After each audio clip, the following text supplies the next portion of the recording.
믿음으로 만족하는 삶은 참된 복된 삶이 될 줄로 믿습니다. 내가 그 믿음으로 오늘도 나아갑니다. 좌절이 다가오고 고난이 다가올 때 그것이 나의 마침표가 아님을 믿습니다. 그 믿음으로 나아가는 저들 되게 하시고 참된 고난에 참여하게 하시고 참된 복에 참여하는 저들 되게 하여 주시옵소서. 오늘도 하나님 앞에 고개를 조아려 봅니다. 아픈 자들을 위하여, 병약한 자들을 위하여, 그리고 약한 자들을 위하여, 기도가 필요한 자들을 위하여 오늘도 고개를 조아리고 주 앞에 나아가오니 주님 응답하여 주시며 주님이 살아계심과 주님이 역사하심을 우리의 눈으로 보게 하여 주시옵소서. 참 감사합니다. 고마우신 예수 그리스도의 이름으로 기도드렸습니다. 아멘, 아멘. 사도행전 8장에 있는 말씀 함께 봅니다. 8장 9절에서 오늘은 13절까지 말씀 같이 봅니다. 사도행전 8장 9절에서 13절까지. 다음 주 수요일날하고 목요일날은 새벽 예배가 있고요. 추석 명절이라 금요일날 하루만 좀 자유롭게 기도하도록 합니다. 그래서 9월 13일 금요일날은 그 추석 명절을 맞이해서 좀 자유롭게 기도하고요. 그리고 수요일날은 추석 전날인데 전날 새벽 예배 마치고 목요일날 새벽 예배 마치고는 우리 신창아파트 전도를 좀 하려고 합니다. 그래서 전도 활동 잘 될 수 있도록 여러분 기도해 주시길 부탁드리고 금요일날은 새벽이 없다는 거 참고하시면 좋겠습니다. 8장 9절에서 13절까지 같이 한 목소리로 읽도록 하겠습니다. 그 성에 시몬이라는 사람이 전부터 있어 마술을 행하여 사마리아 백성을 놀라게 하며 자칭 큰 자라 하니 낮은 사람부터 높은 사람까지 다 따르며 이르되 이 사람은 크다 일컫는 하나님의 능력이라 하더라.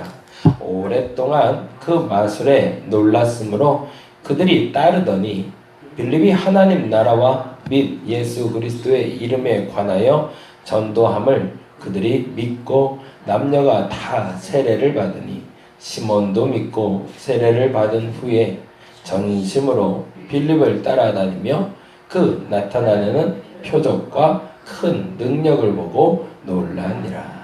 아멘.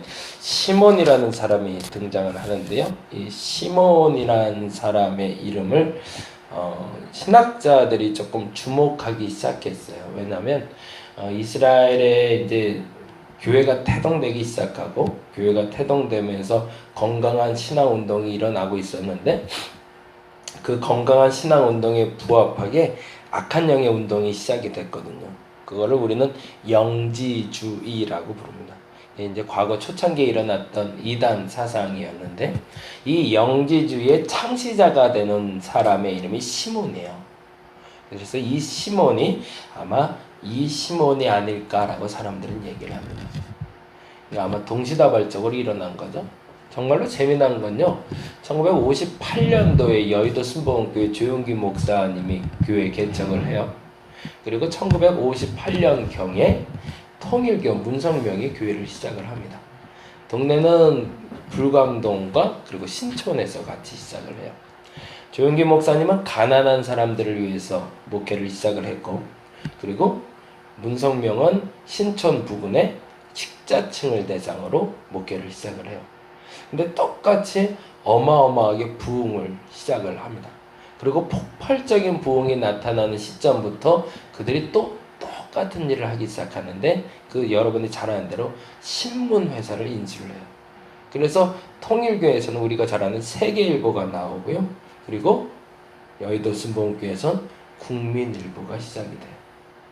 그리고 조용기 목사님이 일본을 건너서 소위 말해서 이제 현해탄을 건넌다고 그러죠. 일본을 건너서 미국으로 나가고 해외로 진출하기 시작할 때 문선명도 같이 동일하게 시작을 합니다. 그리고 그들이 자리가 잡는 곳곳마다 똑같은 비슷한 유사한 일들이 발생하기 시작해요. 하나님이 역사하실 때 사단도 가만히 있지 않더라고요. 근데 재미난 건요. 어느 정도의 대등한 위치에서 같이 시작을 해요. 우리가 신앙생활 할 때도 똑같게 역사하십니다. 하나님의 은혜가 좀 이렇게 좀 찰나치면 그와 비슷하게 사단도 동일한 힘을, 어느 정도 유사한 힘을 가진 세력을 만들어냅니다. 그리고 우리에게 무엇을 이야기하고 싶을까요? 견주어서 유혹하게 하는 거죠. 그리고 나서 이쪽과 이쪽이 하는 일이 비슷하게 느끼게 해서 이것도 좋아 보이게. 그리고 나서 우리에게 아주 교묘하게 선택하라 라고 얘기를 해요. 그런데 이거는 선과 악은 선택의 문제가 결코 아닙니다. 악은 버리는 거고 선은 택하는 거죠. 그래서 제가 늘 말씀드리는 선은 선택의 문제가 아니라 결단의 문제가 됩니다.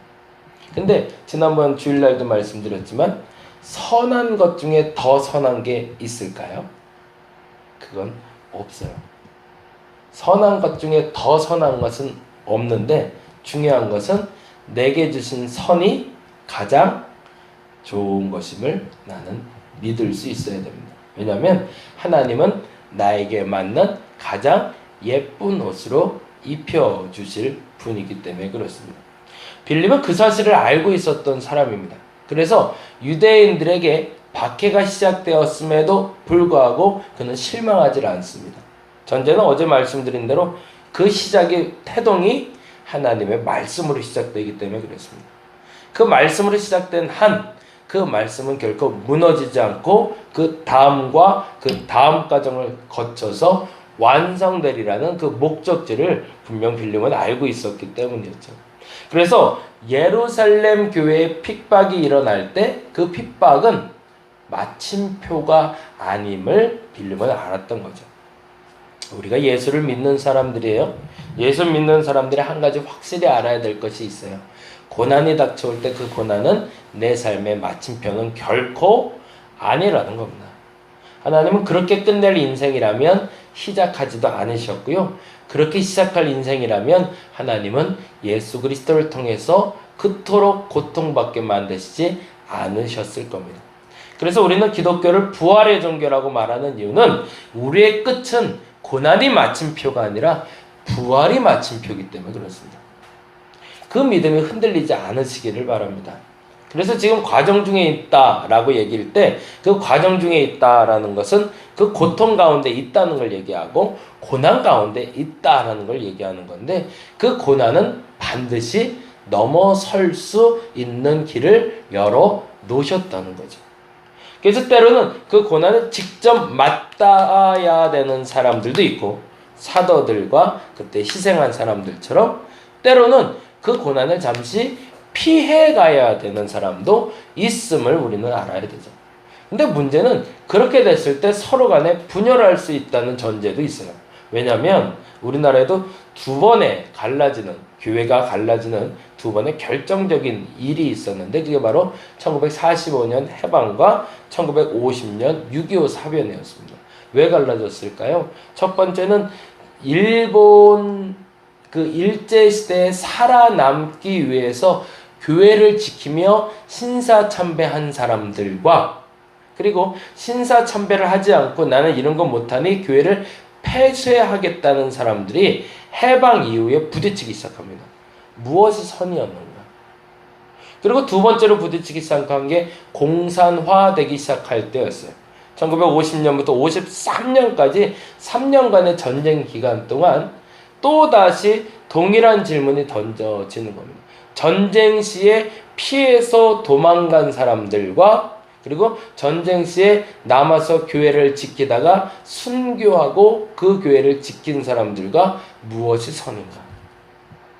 그래서 교회가 크게 4가지의 분파로 나뉘게 돼요. 각 종파별로.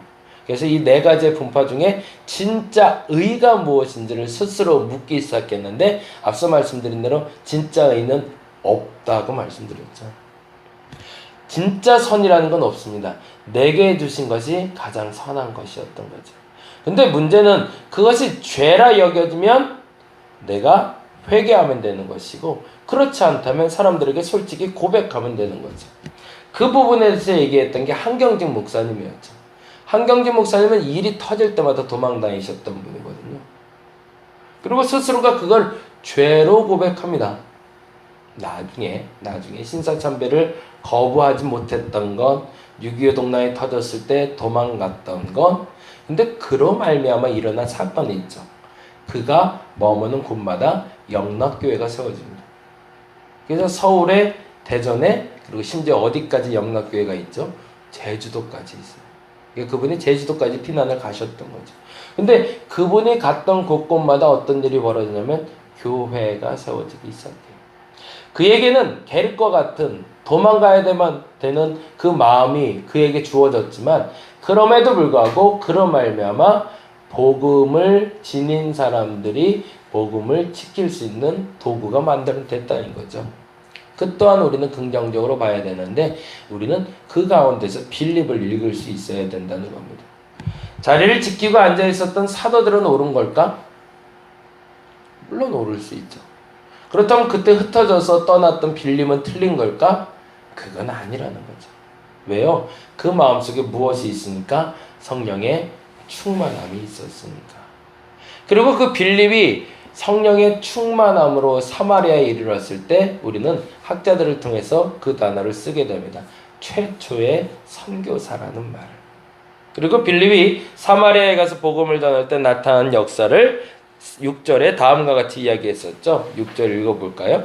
무리가 빌립의 말도 듣고 행하는 표적도 보고 한 마음으로 그가 하는 말을 따르더라. 그래서 믿고 보고 따르더라 라는 말을 우리가 어저께 정리를 했습니다.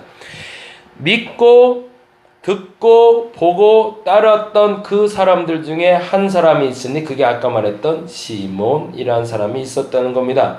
그런데 재미난 것은 그 말이 약간 이렇게 의미를 전달하기 위해서 동일한 단어를 쓰고 있어요. 그게 8절과 9절에 동일하게 쓰인 단어인데 한번 읽어봅니다. 8절 읽어볼까요? 그 성에 뭐가 있었대요? 네, 기쁨이 있었다가 아니라 뭐가? 큰 기쁨이 있었대요. 거기 큰에다 동그라미 좀 하나 해놓죠. 왜 큰이라는 단어를 썼는지를 이제 설명해야 돼서 그렇습니다. 그리고 나서 9절에 이렇게 얘기합니다. 9절 말씀 읽어봅니다. 그 성에 뭐가 있었대요? 시몬이라 하는 사람이 언제부터? 전부터라는 건 어떤 전일까요? 빌립이 오기 전이라는 얘기죠. 빌립이 오기 전부터 시몬이라는 사람이 있었는데 그 사람은 어떤 사람이다?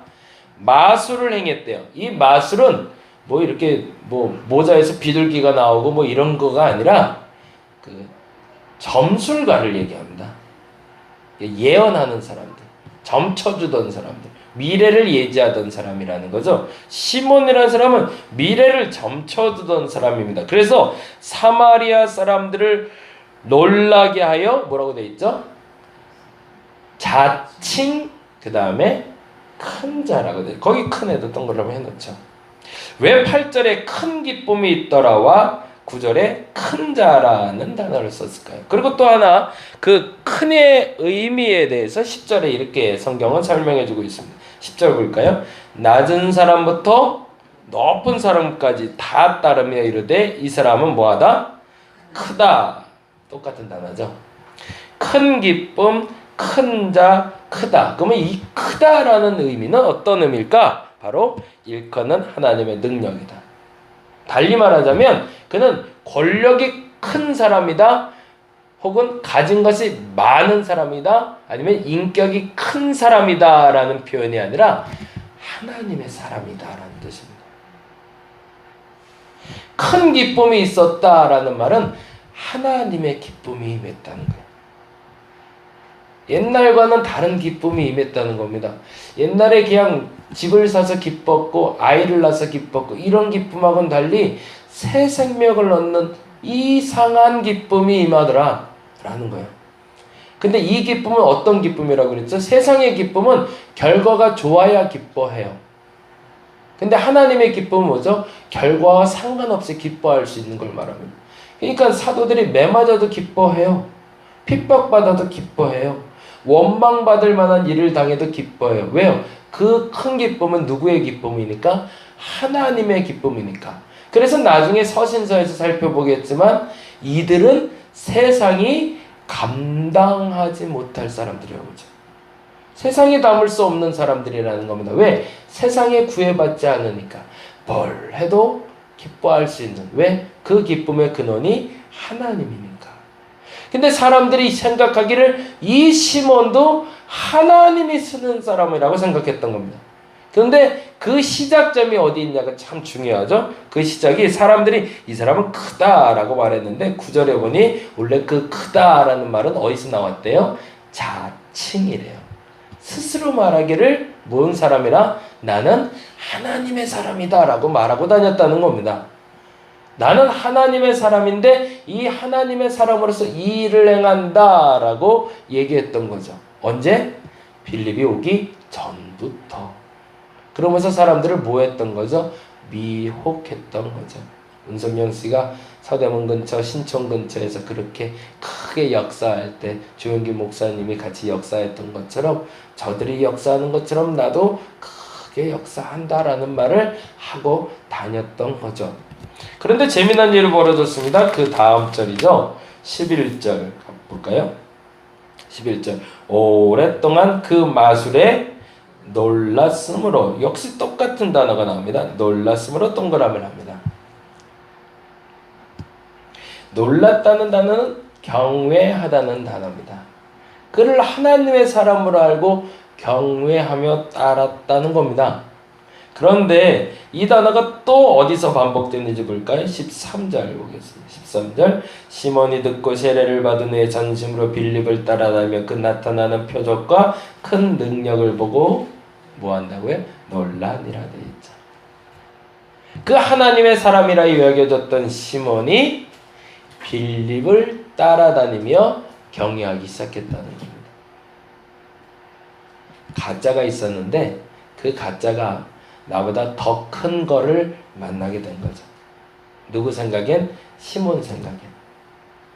근데 사실은 하나님은 어떤 일을 한 거죠? 가짜에게 진짜를 보여준 거죠. 이 말에 숨은 뜻이 있습니다. 하나님은 시몬에게 가짜를 버리고 진짜를 택하라 하신 거였습니다. 근데 시몬은 뭘 보고 있죠? 나보다 더 큰 거를 보기 시작했습니다. 그래서 그는 믿고 이렇게 돼 있죠. 13절을 보니까 시몬은 믿고 세례도 받았고 전심으로 빌립을 따라다닙니다. 왜 따라다녔을까요? 가짜였는데 가짜를 버리고 진짜를 찾은 게 아니라 뭐 때문에? 더 큰 거를 봤기 때문에. 그럼 이 사람의 목적지는 어디였을까요? 믿고 세례받고 전심으로 따른 이유는 빌립의 능력을 탐하는 거죠. 그러면 결과는 어떻게 될까요? 20절에 사실은 결과가 나와요. 그건 이제 다음 주 화요일날 살펴볼 거지만 20절 볼까요? 베드로가 이르되 내가 뭐라고 돼 있죠? 하나님의 선물을 돈 주고 살 줄로 생각하였으니 내 은과 내가 함께 뭐 한다고요? 망할지어다 라고 되어 있죠. 우리는 예수를 어떤 마음으로 쫓고 있을까요? 아까 말씀하신 대로 그 시작이 하나님의 말씀으로 시작되었다면 반드시 하나님 복 주실 겁니다. 근데 동기부여가 무엇으로 됐는지를 생각해 보세요. 물론 시작점에 잘 되기 위해서 예수 믿을 수 있어요. 병 낫기 위해서 예수 믿을 수 있어요. 병 나아서 예수 믿는 경우도 있어요. 근데 그 시작점이 그렇게 되었을 땐 반드시 그에 합당한 유혹이 옵니다. 그리고 미혹이 와서 나를 한번 넘어뜨리게 됩니다. 왜 그럴까요? 참 동기를 만나게 하기 위해서죠. 성령 충만을 위해서 기도하기를 원합니다. 근데 그 성령 충만은 능력 얻기 위함이 아닙니다. 그것은 새 생명을 얻어서 참 예수 그리스도의 사람이 되는 것이 목적이어야 됩니다. 더 큰 능력을 위해서 예수를 믿기보다 진짜 예수 그리스도의 사람이 되기 위해서 저와 여러분이 예수 그리스도를 믿기를 원합니다. 그러면 우리가 아는 그 형통의 복으로 하나님은 저와 여러분에게 함께 하실 겁니다. 그런데 만일 시몬처럼 더 큰 것, 세상에서 줄 수 없는 더 좋은 것을 쫓아서 왔다면 죄송하지만 어느 시점엔 그 더 좋아서 쫓았던 그것이 내게는 올무가 돼서 내 다리를 끄집어낼 겁니다. 그리고 유혹할 겁니다. 근데 그때 여러분이 인정하시기 바랍니다. 아, 내가 더 큰 거를 쫓아왔었구나. 그리고 그걸 내려놓는 순간 진짜 하나님을 만나시게 될 겁니다. 저와 여러분에게 역사하실 하나님은 더 큰 것, 더 좋은 것 물론 주실 겁니다. 그러나 동기가 불순할 땐 결코 그것을 주는 분이 아니십니다. 저와 여러분의 그 순수한 동기를 다시 한번 회복하시고 하나님이 주시는 진짜 복, 참된 복을 누릴 수 있는 저와 여러분 되시기를 간절히 바랍니다. 기도하겠습니다. 분별의 지혜가 필요합니다. 11조 많이 하고 싶어서 더 많이 하나님 섬기고 싶어서 돈 많이 벌게 해주세요. 거짓말은 아니지만 그 말에 묘한 뜻이 있습니다. 더 큰 것을 바라고 있습니다. 지금 11조는 미흡하다고 생각합니다. 지금 하는 일은 좀 작다고 생각합니다. 그래서 더 많은 11조, 더 많은 일을 하기 위해서 하나님 복 주세요 얘기하는데 뭔가 조금 잘못돼 가고 있습니다. 그것은 시몬이 구했던 방식입니다. 사도들은 예수를 만날 때 그렇게 구하지 않았습니다. 더 큰 것, 더 좋은 것을 얻기 위해서 예수 믿는 것이 아니라 그 죄를 용서함 받고 회개하여 의에 이르게 하시는 주님을 알았기에 그 주님을 믿고 겸손하게 다 버리고 쫓은 것입니다. 그 사실을 알게 하여 주시옵소서. 그 믿음으로 나아가게 하여 주옵소서. 무엇보다 시작이 잘못되면 그 어느 순간엔 그 과정이 나에게 유혹으로 옴을 알게 하여 주옵시고 혹여 그 과정 중에 있다면 빨리 떨쳐버리게 하여 주시고 그 과정을 넘어섰다면 이제 내게 주시는 그 큰 복을 잡고 앞으로 전진해 나가 빌립이 경험했던 그 큰 기쁨을 경험하는 우리가 되게 하여 주시옵소서. 그 큰 기쁨이 저들과 함께 할 줄로 믿습니다. 오늘이 그 날이 되게 하여 주시옵소서. 감사합니다. 고마우신 예수님 이름으로 기도드렸습니다. 다 같이 기도하고 돌아가도록 하겠습니다.